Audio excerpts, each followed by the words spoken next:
Okay, so hello everyone, and whatever your time zone, I hope you have having a good day, and I'm glad you decided to join us here for this uh, Global Business Dialogue session, our first in two-part session on CPTPP, its performance and outlook.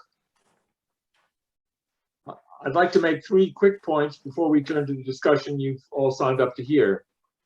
I'll start with Lewis Carroll's Humpty Dumpty, who famously said, "When I use a word, it means just what I choose it to mean, neither more nor less." Well, today, unless otherwise specified, TPP and CPTPP mean exactly the same thing. They're interchangeable. But that's just for today. At some point, we may need to make a distinction between TPP and CPTPP, because TPP was the proposed agreement the United States did so much to create, whereas CPTPP is the functioning agreement that the United States may, possibly at some point, seek to join. In a sense, they're not the same, and over time, they're likely to grow farther and farther apart. But again, for today, unless the speaker indicates otherwise, they're interchangeable. On a more practical note, one second, please. On a more practical note, we've had to postpone the government panel we planned for Thursday the 7th. I shall get back to you all very soon with a new date, and of course we'll make any refunds that may be called for. Finally, I apologize in advance for those technical glitches that are bound to arise. We're novices in this Zoom world, so just bear with us. Now to the program. All of you should have received an email with a brochure and agenda for today, including a full bios for our three panelists. I'm going to limit myself to simply title and maybe one or two facts. Nick Giordano is Vice President and Counsel for Global Government Affairs at the National Pork Producers Council. He's also the current chairman of GBD's Board of Advisors. Nick has been involved in all the major trade agreements that most of us can remember. And in this COVID crisis, he worked tirelessly to ensure that food kept coming to our tables and that the producers of that food had the financial resources they needed. For that, he got, among other things, the top lobbyist award from The Hill magazine.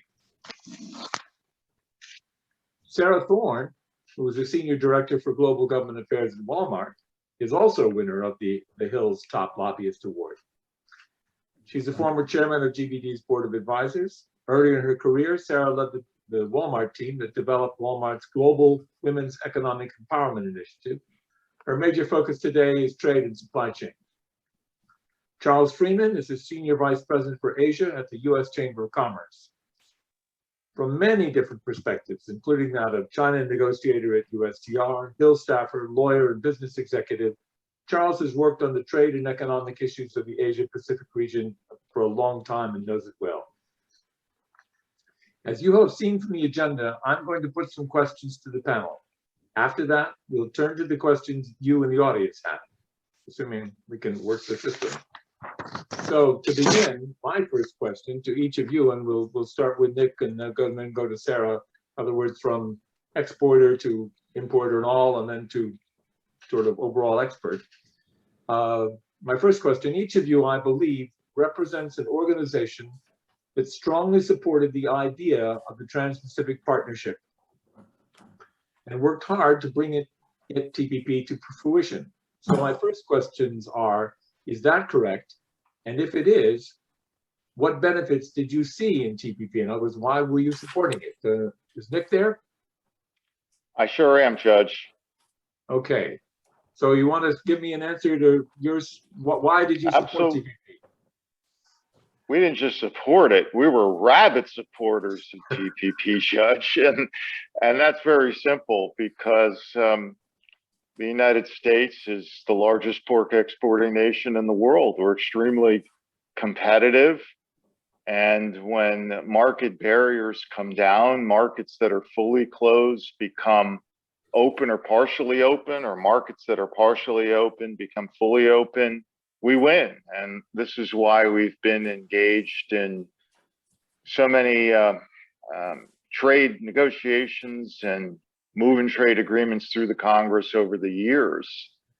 Of course, Asia Pacific region is the fastest growing economic region in the world. So this to us was really important. We spent a lot of time and resources. I think there was maybe a love-hate relationship between our organization and former Ambassador Froman and Ambassador Vetter and Wendy Cutler. There were ups and downs, and some may remember when we launched a massive campaign. I think it was spring, summer of 2015, where we just lobbying and media blitz, and you couldn't go through the Capital South without seeing a metro, without seeing our stuff. We were all over the place, and we got the deal we wanted. And the irony now is we just put so many resources into the negotiation, to supporting the deal once the deal on pork was done. The irony is the deal that our trade negotiators got on pork, which was just, fabulous. Our competitors are now reaping the benefits of that deal. We effectively went to zero everywhere. And of course, we weren't, many sectors of the economy supported this, and food and ag. We had many sectors supporting it, and agriculture, food and agriculture are largely pro-trade. I can't recall any food and ag organizations that were opposed to TPP. There may have been some, but it certainly wasn't significant. So yeah, it was a big deal, and we were all in. Sarah, what about you? Where was Walmart on in the lobbying for all this? So we were right behind Nick in a level of rabidness of support, because I'm not sure we could ever match the big Nick energy. But the TPP contained almost so much for Walmart in terms of the fact that it encompassed a lot of our retail markets. So we have stores in Canada, Mexico, US, the time Japan, sourcing from Peru, Malaysia, Vietnam. And so we saw it as a tremendous opportunity, both for imports as well as exports, because we were looking for those lower duties in our markets in Japan and other markets. We also really believed in the concept of it, that as we were having more trouble convincing so many nations in the WTO to sort of go along with our belief in and the importance of open trade in markets and a rules-based trading system, if we could get a very high standards agreement, and remember this was an agreement with the dress code, as we said, among these trading partners with a mix of developed and developing countries, we really could set a new standard for where businesses and economies were heading in terms of new rules and a new architecture. So we believed in the concept, we saw a material benefit for the company, and we actually saw the momentum already starting to say, if we create a free trade area with 40% of the world's GDP, everybody's going to want to join, and you got to join at this level with this dress code. So you get away from a lot of the challenges of lowest common denominator trade agreement. And we saw it. And it is frustrating to us now to somehow say, it just wasn't good enough. It didn't work. We don't believe in the concept of open trade, because we actually think a lot of the debate that's happening now about trade policy is about really adjustment.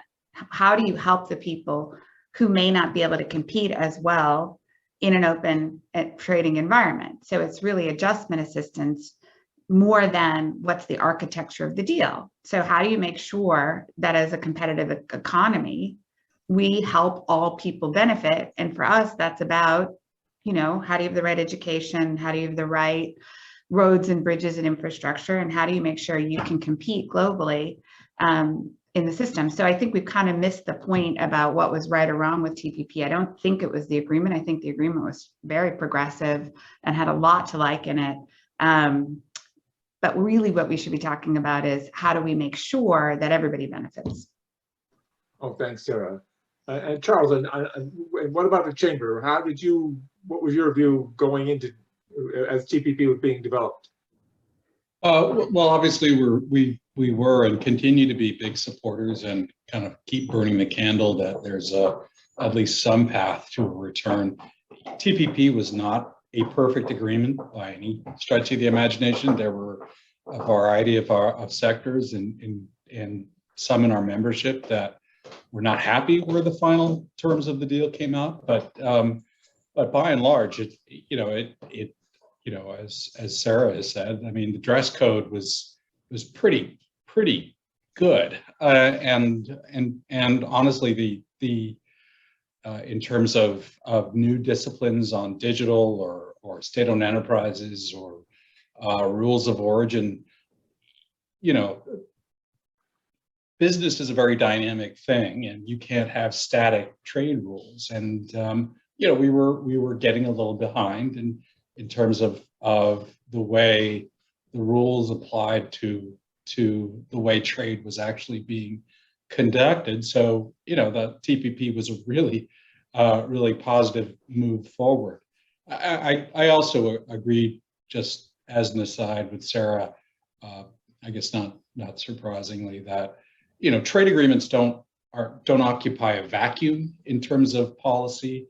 They really are, they work hand in hand with an overall economic policy.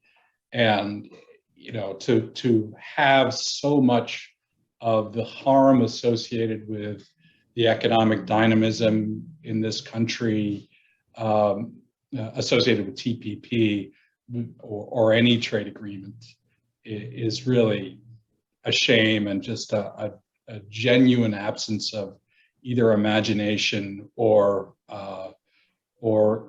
capable thought on the part of those that stood up against it. Okay, well, I thank all of you. My second question is to rehearse some difficult history. On January 23, 2017, President Trump issued an executive order taking the United States out of TPP. That was a shock. It was not a surprise. He had campaigned on doing just that, but it was a shock. No one knew then, of course, that Japan would pick up the ball and run with it, but it did. Now for the 11 signatories, for 8 of the 11, pardon me, because not all of them have fully ratified, but for 8 of the 11 TPP members, the successor, it's a functioning agreement. So the question is, what has that meant for you and your organizations and your dealings, whether imports, exports, investments, with the countries that are members of this agreement that the U.S. is not a member of? Nick, let's go back to you again. So, Judge, yeah, flashback to the end of 2016, and I know a lot was said on the campaign trail, but it got real for me. I vividly remember I was in an industry function. I'm in my hotel room, and I get messages, oh my gosh, you got to check out this YouTube video. And there was the president-elect basically saying, I'm pulling the plug on this thing.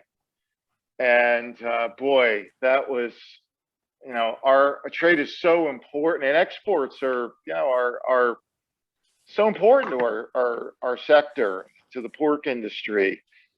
And we put so much effort into TPP, and we got such a great deal. I mean, it just really stands out in my mind. And so when I got back to DC, I just burned up the phone lines, talking to people about, well, what do you think? Can we push back on this? And I talked to a lot of people. And can we put a coalition together? What can we do? And I think the collective judgment was, hey, this is a fait accompli. And of course, NPPC wasn't going to be the nail that sticks up here, right? So January 17th, January 27, 2017, I went to Tokyo. I'm like, okay, the name of the game here are bilaterals. Okay, we got to have one with Japan. Japan's are typically our largest value export market. And man, we were going to get absolutely hammered if we didn't get parity with these other suppliers.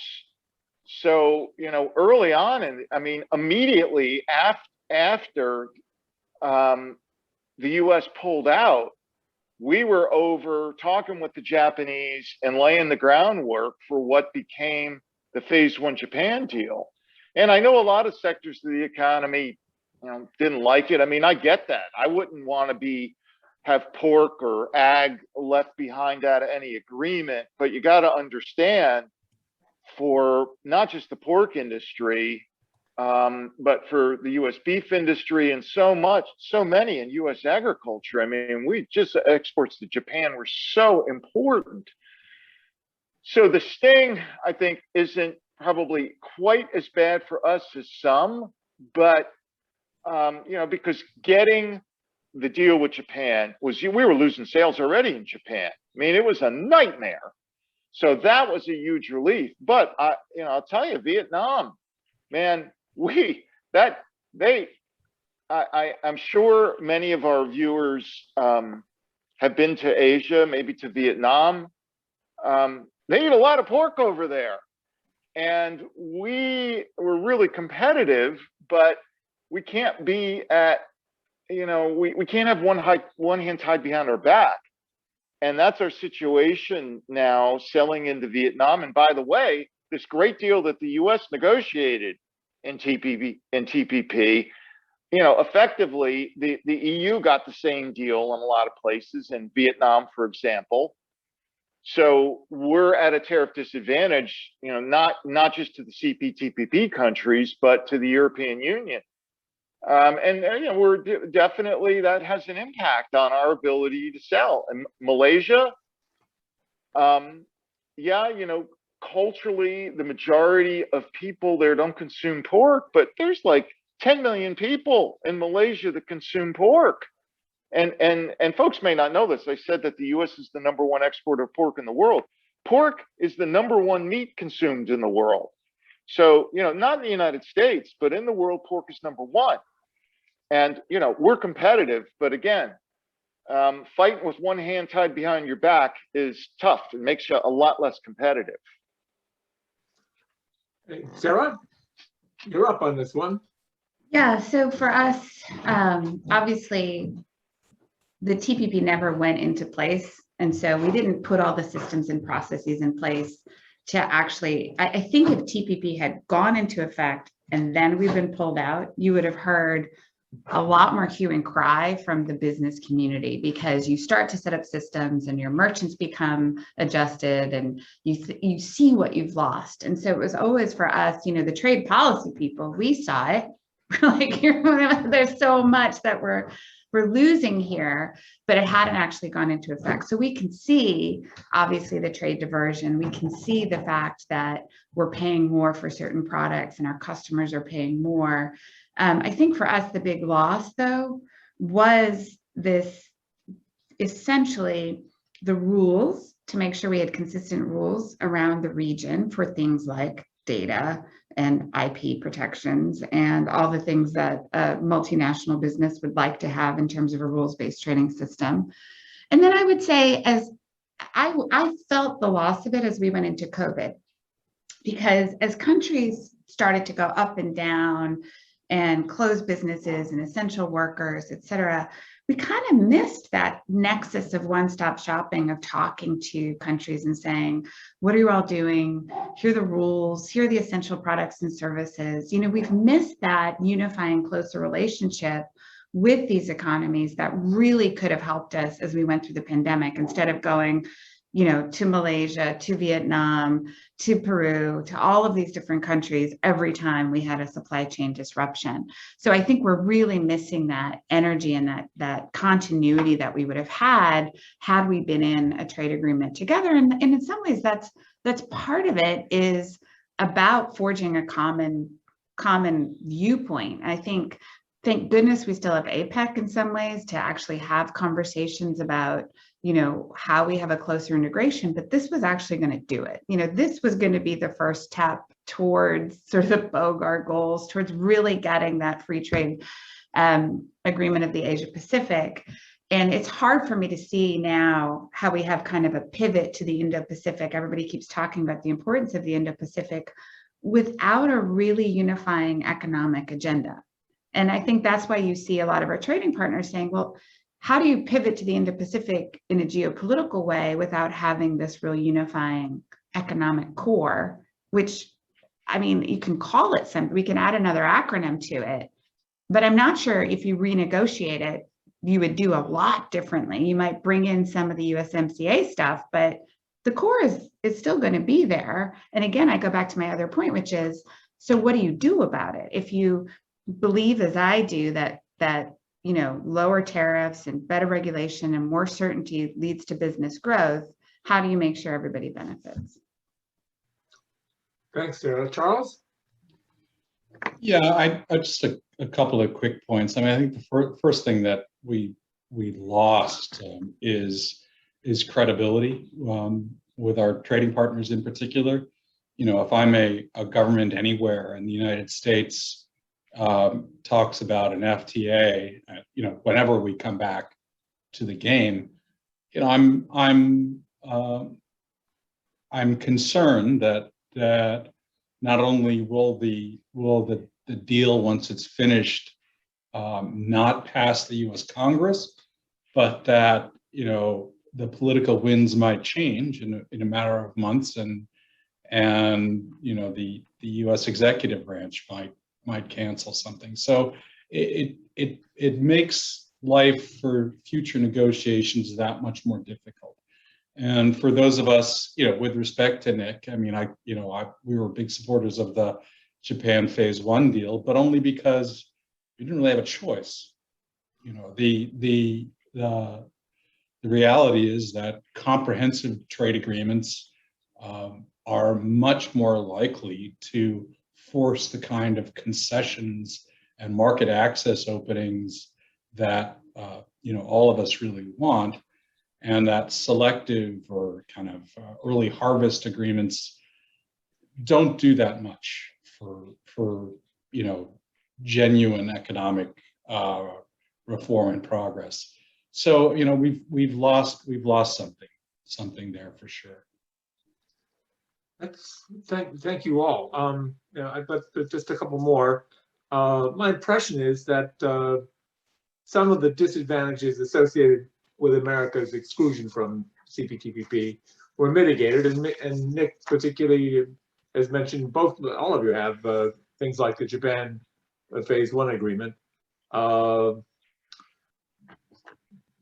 So I was going to ask if there are other workarounds to TPP. I mean, the fact that we do have the Japan deal and we have FTAs with some of the countries there. So the question then is, are those measures enough? Those short of membership issues, or is there really no substitute for being in CPTPP? Nick, I may have, this may be a duplicate question, but anyway, give it a shot. No, it's not, Judge.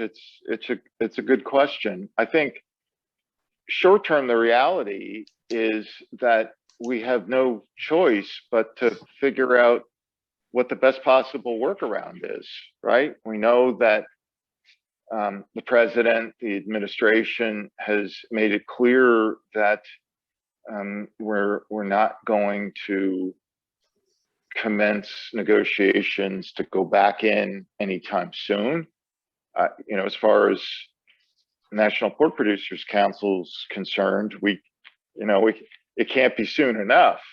But I think the reality is we got to look for workarounds. I'll give you an example. On our virtual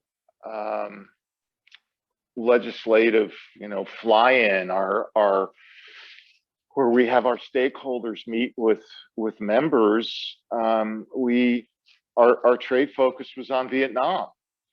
And again, as I said before, we're playing catch up there. We're at a disadvantage to our CPTPP competitors and to the European Union. And so, you know, we were pushing, and we've been successful now in getting some short-term, you know, WTO MFN relief that is, it's available to all suppliers, but it's going to make us more competitive vis-a-vis those who have the preferential deal. So that's, and you know, so yeah, I think for every sector, there are things you've got to do, but long term, I think, no, there's no workaround. The United States has got to rejoin. We've got to lead. And I think it's inevitable that CPTPP is going to expand. It's been under discussion in other countries. There's interest in other countries, and it is going to expand. And I think it's an opportunity to push for even greater disciplines. I mean, there's been a lot of frustration expressed about the WTO. You know, it's a lot easier to build consensus with a smaller group than a big group. Now, I'm not throwing the WTO under the bus by any means. I'm just saying, I think, and I'll tell you, I pitched the last administration early on, and you know, we got, okay, you have these frustrations with the WTO. Go back into TPP. Make it, you know, the new WTO, if you will. Now, you know, nobody listened to the pork guy on that, but so I think it's, and I do think it's inevitable. I think we are going to go back in for both commercial and geopolitical reasons. As far as the people I represent, it's just can't happen fast enough. Tara? I mean, I would agree with Nick. There really isn't any substitute in the mini deals. You know, they're just short-term Band-Aids because they don't address the comprehensive nature.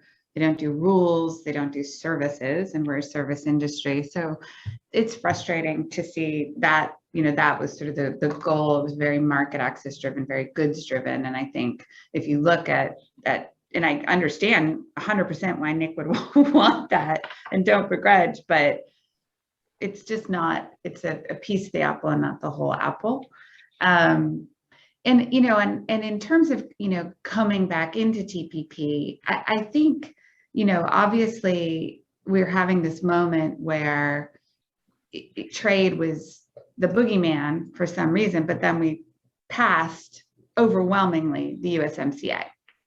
So I'm trying to reconcile, you passed a pretty big trade agreement with overwhelming bipartisan support, the most support ever. So why can't we do that again?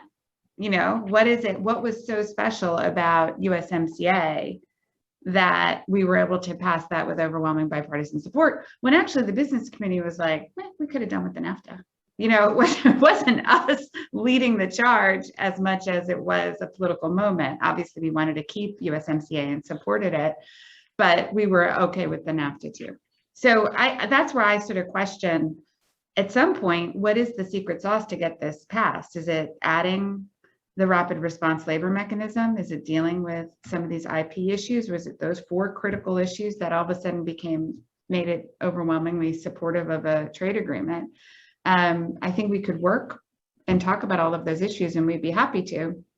You know, we actually supported the TPP labor consistency pacts because we thought these addressed critical labor issues in the region that are still challenges. And now we don't have a framework for discussing them, whether it's forced labor or unionization. I'd much rather have governments have the right laws in the books and enforce those laws than ask businesses to essentially go out and audit and enforce everybody's rules and laws. So I'd love to think about and have that dialogue about, okay, what is it? What do we need to do to get back? Because right now I hear a lot of talk about a new approach, but I haven't really seen a lot of concrete steps to actually make a new approach materialize. Yeah. Charles, did you want to? Yeah, I mean, well, just really briefly, there is no substitute for TPP, and there is no short workaround for it in the short term. Or so I think, yeah, we do want to get back in at some point. I think, from our standpoint and at the chamber, we recognize that politically this crowd is not going to, approach that, perhaps even for 4 years of what maybe President Biden's first term, and if not, we're not sure what will happen thereafter. So in the near term, we're happy to look at sectoral agreements, and a digital agreement in the Indo-Pacific is certainly a good place to start. So we would look at that and to the table on TPP. It will be over a decade since it was signed originally, and there may be important reasons to put the text up for some examination and some renegotiation, and that may offer a pathway forward for those that maintain that TPP was the worst agreement ever negotiated. So there are certainly some fixes that we can make to it. Yeah, no, we sort of you kind of anticipated my next question, all of you. I was going to ask is there a path forward? You've all kind of talked about that. So I thought I might just modify it a little bit and ask, since you're all folks who deal with the Hill, is there does the sentiment changing there at all? In other words, how do you think Congress has reacted to us not being in? I'm asking that in the path forward. In other words, there was a time when people thought that, and you couldn't get it passed even if the president approved it. Is that do you see any shift there? Well, okay, I'm maybe the minority view, in that I felt all along that if it was sent up for the vote, it would pass. So I know that there are congressional leaders and members and congressional staff and fellow government affairs folks that may beg to differ, but that's my view. And I think I strongly support what Sarah just said about USMCA and the amazing vote that we had for USMCA. So I think we can get there. I think hopefully it's in this administration, hopefully soon. I think that we're going to hear an awful lot about national security when in fact we do go back in, and I continue to believe we will go back in. We have to go in. We have to lead. I think it's, on the commercial side, it's about exports and jobs for our sector.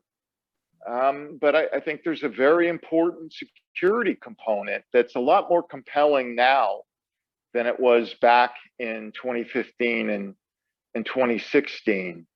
So I'm confident that if we can get back in, and as Sarah said, whatever the secret sauce is, I find that, and we'll get it through.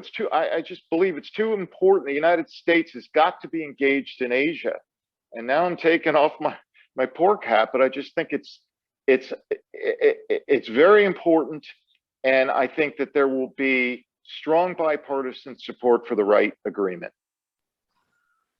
Yeah, and I hope if and when we get infrastructure bill done and other investments that I and Walmart fully believe we've underfunded. So we've underfunded our infrastructure. We've underfunded education and training and workforce training. We've underfunded broadband, all of these things that will go to our core competitiveness. Hopefully then you build a bit more confidence for those who feel like, well, these trade agreements are only for big business, to say you can compete and we should be competing in the jobs for the 21st century.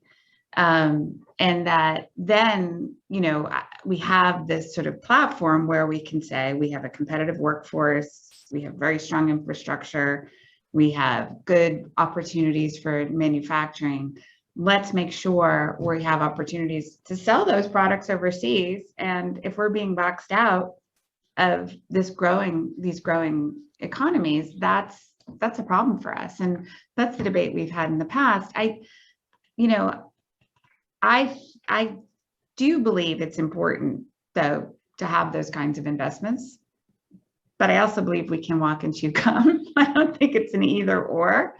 And I just go back to the fact that the USMCA was very much based on a lot of the TPP chapters. When you look at it, when you look at actually the base language and most of the chapters, it started almost from the TPP and made improvements or changes. So maybe you look at the USMCA and gap fill and sort of and see where there's a change. Now, is there an appetite probably to do this before the midterms? Maybe not, because people have sort of dodged and moved away from it and moved away from opening agreements, but it's certainly something that I would want to be laying the groundwork for.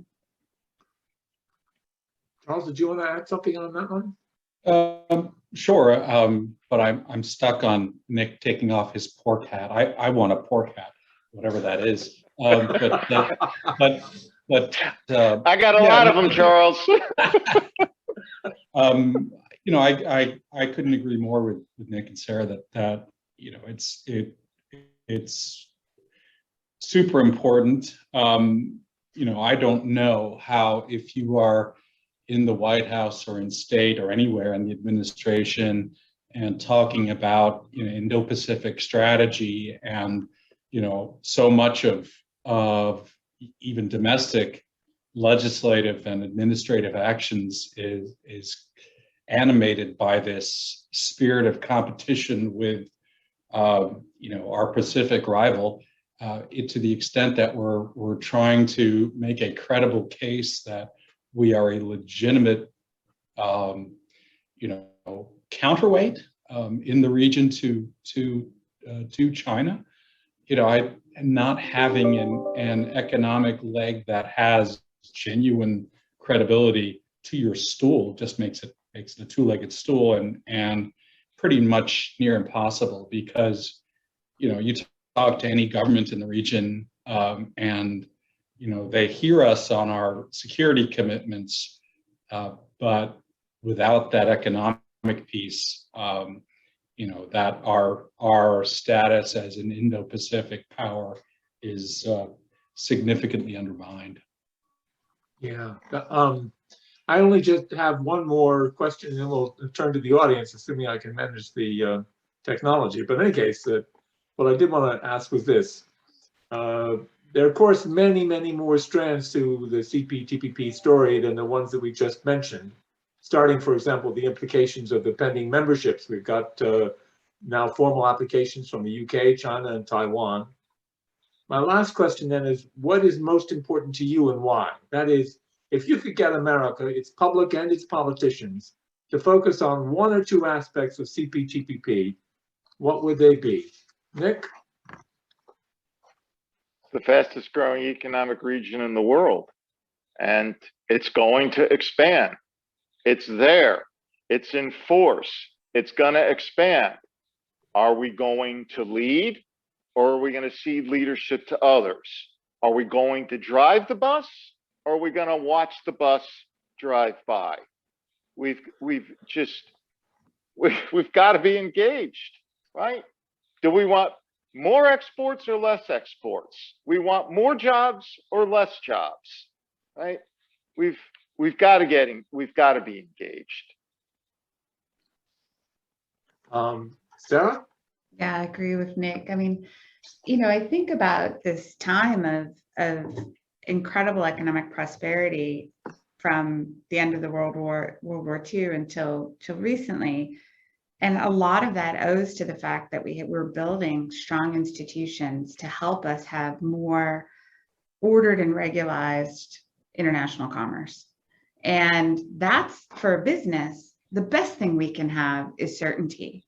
That helps us invest, it helps us grow, it helps us do all the things that we like to do as corporate citizens as well. And that's why we love the framework of rules-based trading systems, because we know what to expect. And that's what in some ways was so disappointing of the last administration. One, it raised a lot of our costs on our customers and our suppliers, but it was the unpredictability that just killed us. You know, we had boats on the water, and all of a sudden you have to reprice every item in your store. And so having that certainty, having that opportunity, and then I think having the design of the TPP was, again, to have a place where we could have an agreement that was more agile, that could be renewed and refreshed to address the challenges that we're seeing today, whether it's climate or trade and climate or trade and health or cryptocurrencies or whatever is coming towards us. We need to have that agility to say carbon border taxes, whatever it is. That what we want to have is discussions to say, how do we reduce the frictions? How do we reduce the fragmentation and have more opportunity for economic growth for more citizens? And to me, there's no better way to do it than an agreement that you led, that was your vision, that is consistent with your values. So I think it's a big miss not to be in. And Charles, your view on terms of what the priority, the one message or two messages you'd like to get out? You know, there are. I don't have an elevator speech for getting back in the TPP. I'll just say, look, I mean, I understand. We all understand that, you know, there's a political battle for the soul of the working and middle class in the United States, and it's just so radically unfair that the poster child for the demise of equity in the United States is trade. It just doesn't hold water. And the reality is that when we do engage, when we do trade, it is a significant source of opportunity for Americans from all walks of life, and so laying the blame at the feet of trade is, again, I don't know how to break that cycle of blame, but we've got to start being honest with ourselves and with our constituents. Okay, I really can't thank you guys enough for just some excellent discussion here. I'm going to try to open it up to anybody who's got a question, but this is where I worry about my own technological abilities to handle this. So if we have a glitch, at least we've already had a pretty damn good discussion. But if there's anybody out there who's got a question, I hope you'll weigh in now somehow. Unmute yourself or whatever. I'm looking at the list of participants, and there are some old friends, so I'm hoping that they want to raise questions. Right. But how do they do that? Oh. Well, you just unmute yourself and start speaking, I think. Yeah, I think that would be it. It's just somebody should unmute themselves and start speaking. I think you should call on people, Judge. Okay. Well, Joanne Thornton may have something to say. Let me see if I can get to Joanne. Hey, that's great. Thanks, Judge. Thanks, everybody. Such great presentations and perspectives. And boy, you know, it's too bad we're in the world we're in, that's for sure. But I was listening to Catherine Tai yesterday over at CSIS, and she, you know, really drove the point home that we keep hearing from everybody in this administration about. We're focused on it, like Sarah said, improving our own competitiveness first. And secondly, huge focus on working with like-minded countries, with allied countries, including the European Union. I guess they primarily working through issues that we have, working through things that are litigated right now, get over that so that we can all cooperate in the future. Is there a way to facilitate that agenda so that we can be in a position where there is more confidence to go forward with a more proactive negotiating agenda, whether it's CPP or other initiatives? Any thoughts? Be great. Who wants to take that one? Well, I would just say, you know, we've heard a lot about a worker-centered trade agreement, and we're trying to understand, you know, are we only talking about a segment of workers? So only workers in factories or manufacturing, or do we need to broaden that to talk about service workers and all workers and consumers as well who are workers?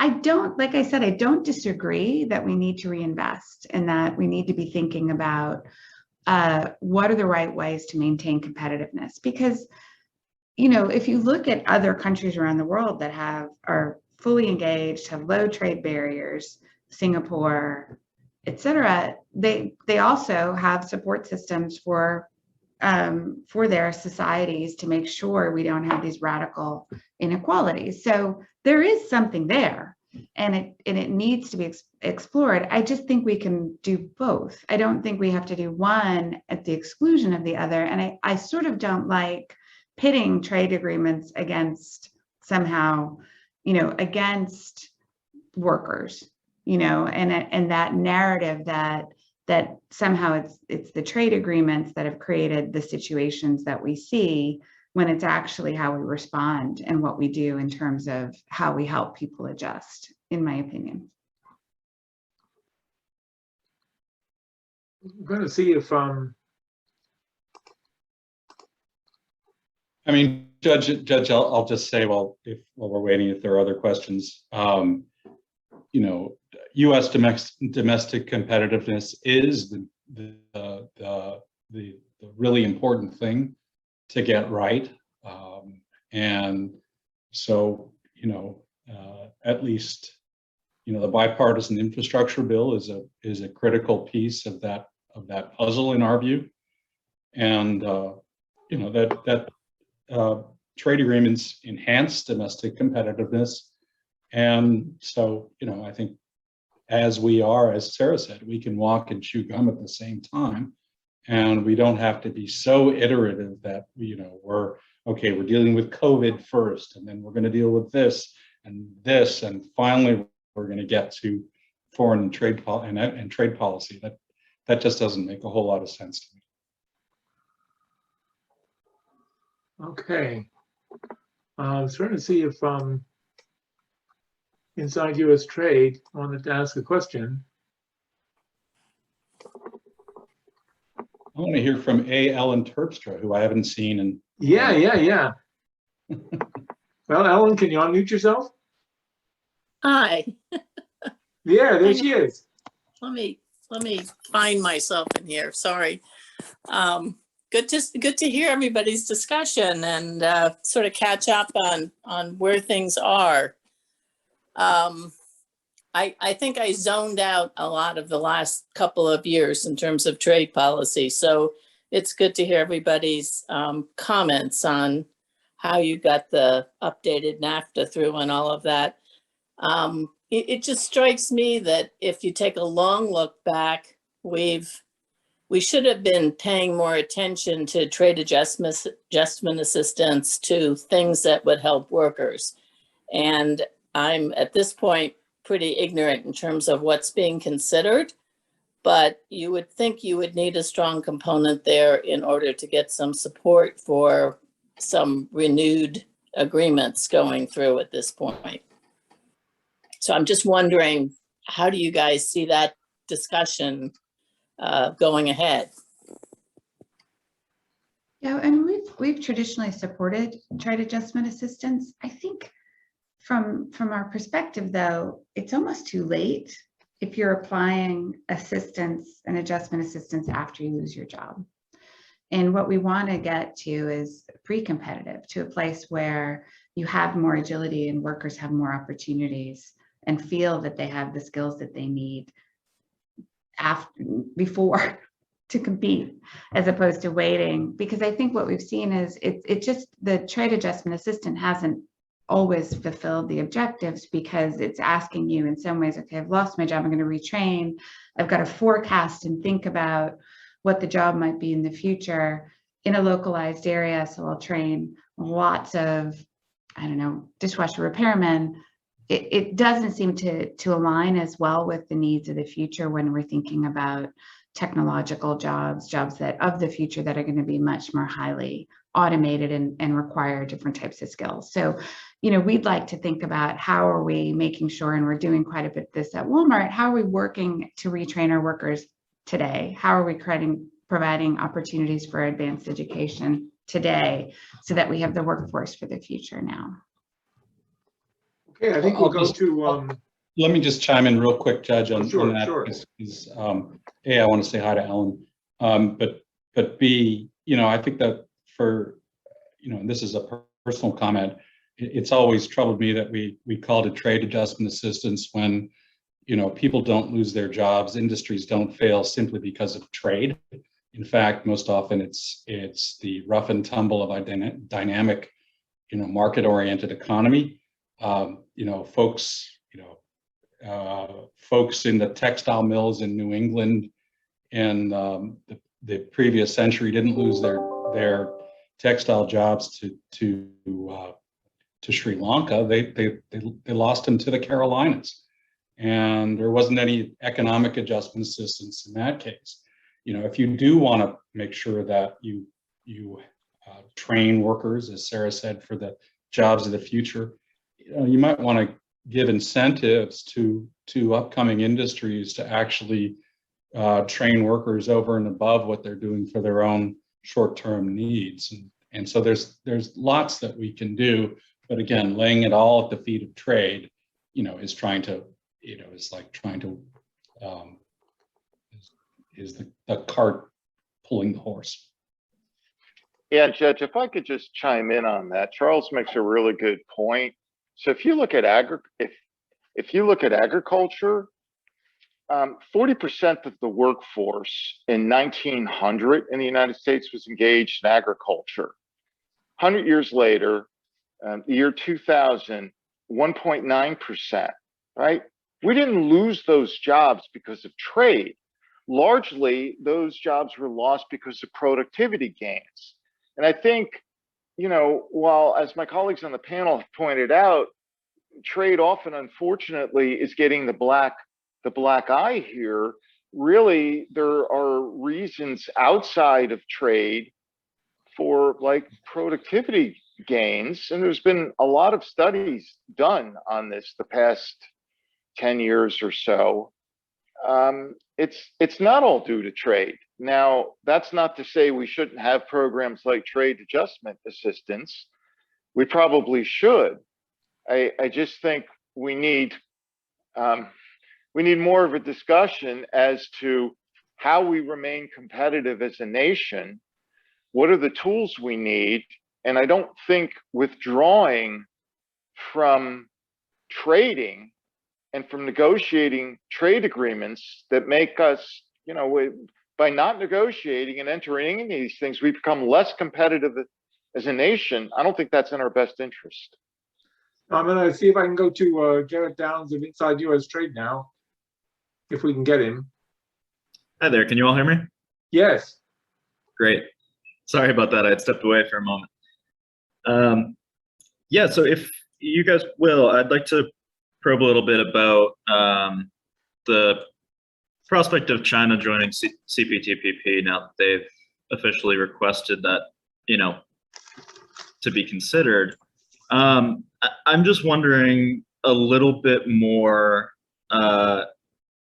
is there a new atmosphere around talks now to join CPTPP? Is it more urgent now that China has requested to join? And, maybe is it a more popular idea now that, our biggest competitor has requested to join? And what other complications does this create with Taiwan, maybe the UK, now that they've requested to join as well?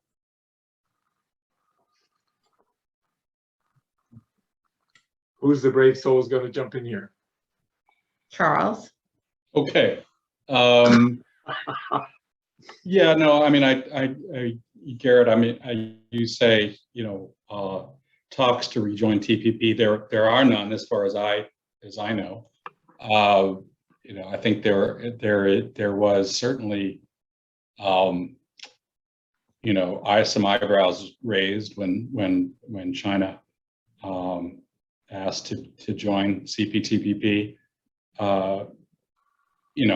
I think there is a little bit of complacency in Washington because it seems so unlikely that China could actually fulfill the commitments that would have to be met in order for them to join CPTPP, particularly on the state-owned enterprise issue, but even more broadly on digital and other issues. So,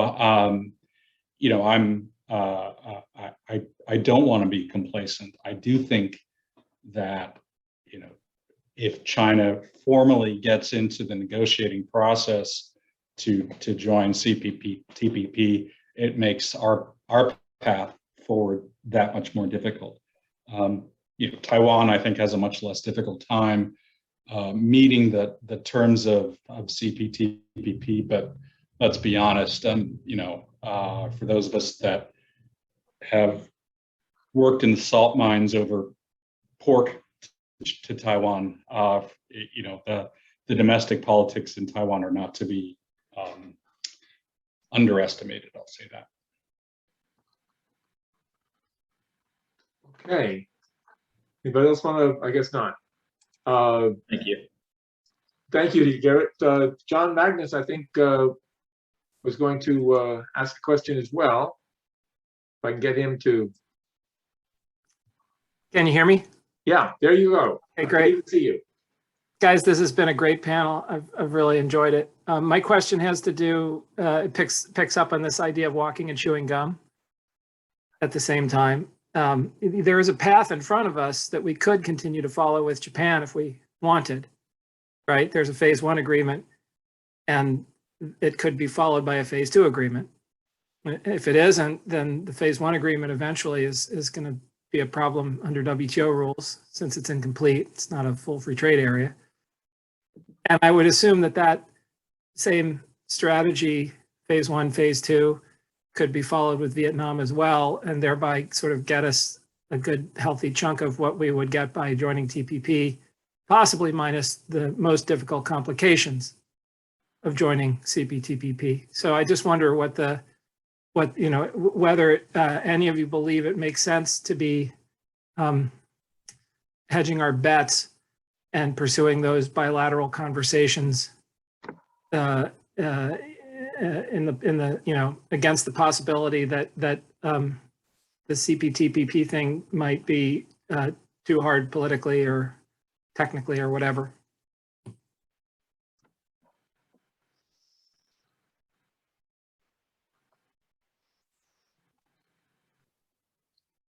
I will go if no one else will.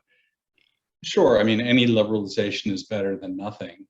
So if we've got to go the bilateral route, I think, the U.S. business would go for it. I mean, doing partial agreements, as you say, is not particularly satisfactory. And even though no one's going to say there will be no phase 2 of the Japan agreement for WTO purposes or otherwise, if you do things in steps, the chances that you'll complete the second step are vastly less once you've completed the first step with the trade agreement. Even Bob Lighthizer used to say that during his time with Senator Dole that he saw efforts to do tax bills in 2 stages, and miraculously the second stage never happened. And I think that's the problem we face with sectoral deals. So, as much as I'd love to see us negotiate a deal on ag with Vietnam, or even a digital deal with any number of countries, there's just no replacement for that comprehensive approach, which has really served the United States so well for the last 40 years. I agree with Charles. I also say, look, if the administration, Congress is waving a loaf of bread around in my face, and I'm a hungry person, and they tell me, you can't have the whole loaf. You can have either one piece or nothing. I'm going to take one piece, right? But of course I want the whole loaf. So I think, I gave the example of our very short-term workaround in Vietnam. We would be supportive of a Japan-type approach.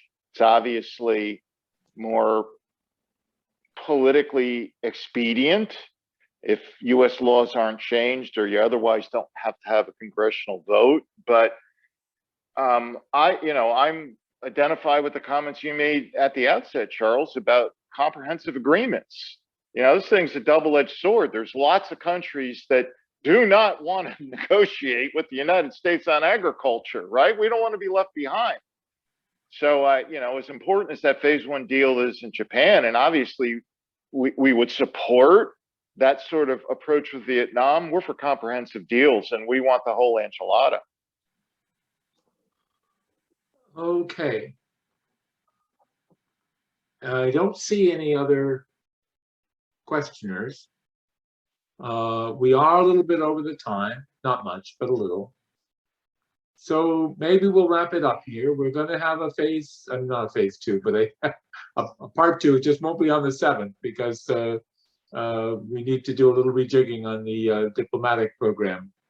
But I think we've had an exceptionally useful session.